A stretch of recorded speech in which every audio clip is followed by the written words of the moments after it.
Ada jemaah tabligh Saudi Arabia. Pusatnya Masjid An-Nur di Madinah, bermadhab Hanafi. Di sana bermadhab Hambali. Di Saudi ada. Saya udah keliling dunia 36 negara. Saya jumpa jemaah tabligh di 36 negara. Bahkan di Israel ada jemaah tabligh di Israel. Jadi mereka itu cuma mengajak orang ke masjid. Jaga sholat 5 waktu di masjid ya. Nanti kalau ada jamaah tabligh, jamaah khurud yang lagi khurud di masjid, ikut jamaah 3 hari ya. Ikut itikaf ya. Biar kita tegakkan agama Allah Subhanahu wa taala. Orang yang mengerjakan sholat menegakkan agama.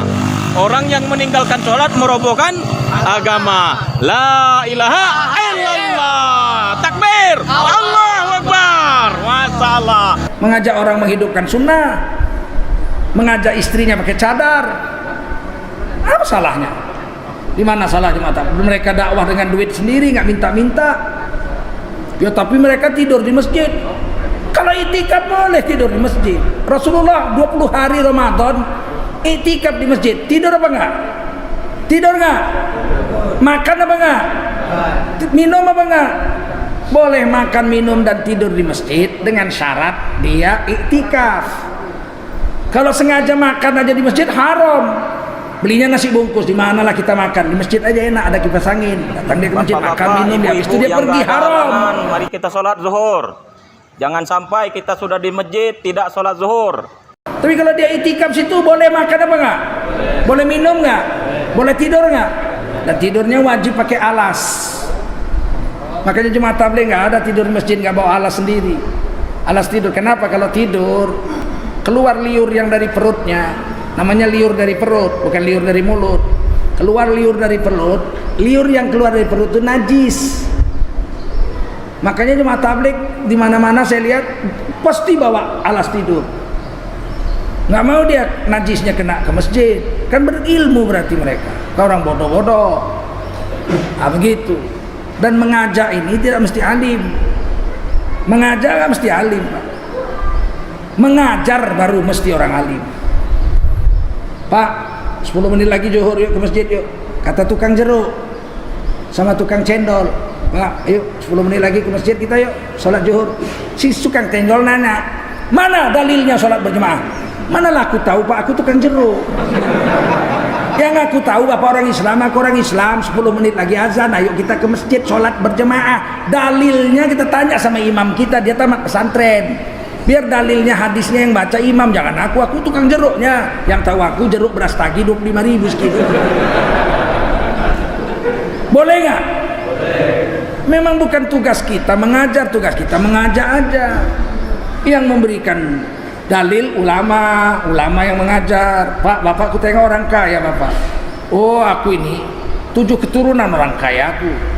Bapak orang kaya, kebun sawitku 2000 hektar. Masya Allah, udah naik haji? Belum, naik haji Pak. Mana dalilnya? Nggak tahu aku, yang tahu aku orang kaya naik haji. Dalilnya nanti pergi ke masjid kita tanya sama ustadz kita di sana. Paham? Dakwah itu tugas kita semua. Mengajar, tugas ulama. Jangan dai dianggap ulama. Dai bukan ulama. Dia cuma ngajar. Ayo kita ngaji yuk. Di masjid ada pengajian. Mana dalilnya? Hadisnya menuntut ilmu. Mana aku tahu? Yang aku tahu ada pengajian, siapa yang datang kalau nggak kita yang datang? Nanti hadisnya tanya sama yang ngajar lah. Kan ada ustadz di situ. Itulah tugas kita sebenarnya. Tapi hari ini nggak boleh dakwah orang yang nggak alim. Padahal Nabi bilang balighu anni walau ayat, 1 ayat aja kau tahu udah boleh kau sampaikan, udah boleh kau dakwah 1 ayat aja. Fatihah aja 7 ayat. Banyak kesalahan-kesalahan tentang agama. Tidak usah ragu dengan jemaah tabligh. Mereka tidak ada satu ulama pun di dunia yang mengatakan majelis ulama sesat. Ada yang salah paham. Ada di Pakistan ada bilang jemaah tabligh sesat. Didatangi, dijelaskan, nangis dia. Aduh, udah sempat pula aku tulis buku katanya. Sesat. Cabutlah. Karena dia nggak langsung lihat. Makanya tidak boleh menghukum orang sebelum ada bukti dan ada saksi. Al-hukmu qabla al-bayan zulmun. Menghukum orang tidak ada bukti dan saksi, kezaliman. Saya ditugaskan meneliti jemaah tabligh itu tahun 1988. Masih muda saya laporkan sampai saya jadi wakil sekjen MUI 10 tahun di pusat sana. Demikian aja. Mana panitia? Ayo kita tutup. Ya datang rame-rame, kalau ada istimewa datang, lihat di mana sesatnya, perhatikan. Kalau sesat lapor. Kan begitu. Jangan dari luar-luar aja lihat orang makan pakai tangan, duduk satu talam, sesat. Macamnya gaya bebek makannya itu. Bukan gaya bebek, itu gaya Nabi. Nabi itu makannya 2 talamnya, yang satu untuk 8 orang, yang satu untuk 12 orang. Ada di hadis Tirmidzi itu. Sama'il Muhammadiyah kitabnya jelas di situ.